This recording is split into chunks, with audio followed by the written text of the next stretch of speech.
रोहतास राजद के जिला सचिव सुरेंद्र कुशवाहा का चेहरा बैनर पोस्टर के माध्यम से अधिकतर चौक चौराहों पर दिखाई पड़ रहा है।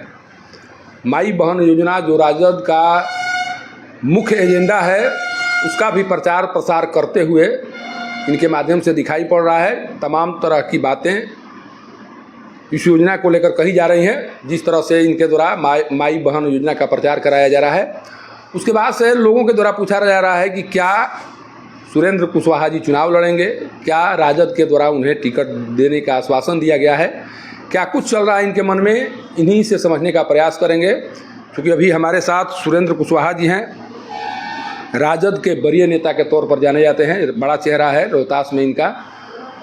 सर, सबसे पहले तो पब्लिक न्यूज़ पर आपका स्वागत है, लेकिन एक चीज़ जानने की कोशिश कर रहे हैं कि जिस तरह से अभी चर्चा हो रही है, पोस्टर दिखाई पड़ रहे हैं, मकसद क्या है?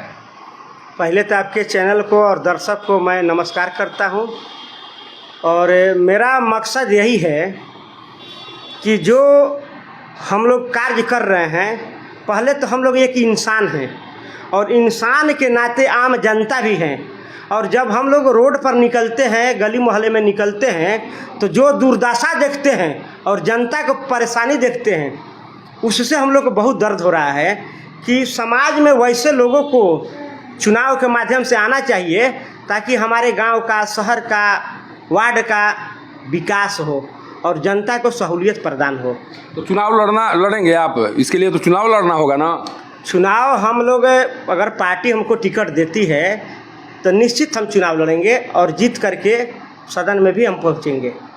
जिस तरह से आपके द्वारा कार्य किया जा रहा है, जिस तरह से प्रचार प्रसार कराया जा रहा है आपके द्वारा माई बहन योजना का, जो कि तेजस्वी प्रसाद यादव के लिए तेजस्वी प्रसाद यादव के लिए ड्रीम प्रोजेक्ट है, वो जिस तरह से वो इस योजना को लेकर चल रहे हैं, आखिर कुछ आश्वासन मिला है उधर से? राष्ट्रीय जनता दल के हम सिपाही हैं और पार्टी का जो हमारा आश्वासन है, जो गाइडलाइन है, जो मार्गदर्शन है, उसको हम लोग फॉलो कर रहे हैं। पार्टी के आदेशानुसार जो माई बहन योजना है, चाहे 200 यूनिट बिजली फ्री देना है, वृद्धों को सम्मान देना है, वो सब हम लोग जन जन तक पहुंचाने का काम कर रहे हैं। हम लोग पार्टी किस तरह से हमारा बिहार में इस बार 2025 में आवे और हम लोग का सरकार बने, इस पर हम लोग काम कर रहे हैं। अच्छा, जिस विधानसभा क्षेत्र में आप कार्य कर रहे हैं, अभी राजद के विधायक हैं राजेश गुप्ता, काम हुआ है? आप कह रहे हैं कि सब जगह स्थिति खराब है, काम हुआ है कि नहीं?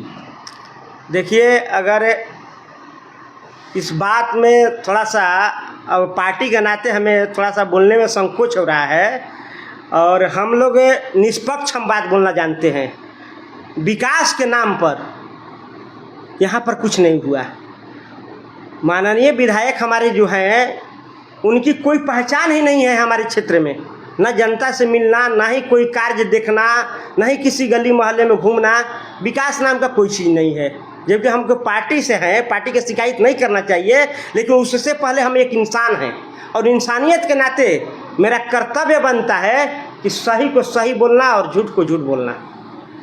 अच्छा, मान लीजिए जिस तरह से आप काम कर रहे हैं, पार्टी का निर्देश होता है, तेजस्वी प्रसाद यादव जी का निर्देश होता है, तो चुनाव लड़ने के लिए तैयार हैं आप? 100% हम तैयार हैं और पूरी अपनी ईमानदारी पूर्वक और जनता के साथ, जनता का सपोर्ट हम लोग के साथ है और बहुत बढ़िया से हम लोग चुनाव लड़ेंगे और जीत करके सदन में भी जाएंगे। अच्छा, एक चीज़ और हम जानने की कोशिश कर रहे हैं, मान लीजिए मौका मिल जाता है, चुनाव लड़ भी जाते हैं, विधायक बन भी जाते हैं, प्राथमिकता क्या होगी सासाराम शहर के लिए, सासाराम विधानसभा क्षेत्र के लिए? सबसे पहले हम लोग का प्राथमिकता होगा, यहाँ का जाम का समस्या है और जो हर वार्ड जो आज सफाई के मामले में कहिए या विकास के मामले में कहिए नगण्य है, उस पर हम लोग पहले ध्यान देंगे। और यहाँ पर बेरोजगारी की समस्या है, फुटपाथी जितने दुकानदार हैं गरीब तबके के, उनके लिए यहाँ रोजगार की व्यवस्था नहीं है, उस पर हम लोग ध्यान देंगे। उसके बाद यहाँ कानून व्यवस्था जो है एकदम लचर है। यहाँ कानून व्यवस्था नाम की कोई चीज़ नहीं है, ना ही अपराधियों में प्रशासन का भय है और ना ही यहाँ का प्रशासन सिर्फ, अब इसको हम क्या कहें, सिर्फ भ्रष्टाचार में लिप्त है। आप कहीं भी देख लीजिए, प्रशासन की मौजूदगी नगण्य है और उसके तरफ से कोई कार्रवाई नहीं किया जा रहा है। इस पर हम लोग ध्यान देंगे कि प्रशासन को एकदम हम लोग तत्पर कर देंगे कि आपको जिस तरह से जनता के लिए हम लोग मेहनत कर रहे हैं, उसी तरह से आपको 24 घंटा मेहनत करवाएंगे ताकि यहाँ अमन चैन शांति की सरकार स्थापित हो। अच्छा, एक चीज़ और जानने की कोशिश करेंगे हम, क्योंकि भाजपा के द्वारा अभी तक यहाँ पर कुशवाहा समाज के प्रत्याशी को टिकट देने की कोशिश की गई। 5 बार विधायक रहे जवाहर प्रसाद जी। जदयू के द्वारा भी अशोक जी को विधायक प्रत्याशी बनाया गया। मान लीजिए एक तरफ उधर से कोई कुशवाहा प्रत्याशी आता है, आप इधर से अगर होते हैं तो समाज किसके साथ होगा? आपका समाज किसके साथ होगा? हमारा समाज हमारे साथ होगा और हमारे साथ सभी समुदाय के लोग हमारे साथ हैं, इसलिए कि समाज के लोग ही ईमानदार प्रवृत्ति के लोगों को ज़रूरत है, ताकि जो ईमानदार प्रवृत्ति का हो, लुटेरा ना हो, उसका चरित्र बढ़िया हो, इस तरह का समाज इस तरह के लोगों को पसंद करता है। इसलिए हमारे साथ सभी समुदाय के लोगों का समर्थन है। तेजस्वी प्रसाद यादव जी से क्या अपील करना चाहेंगे आप?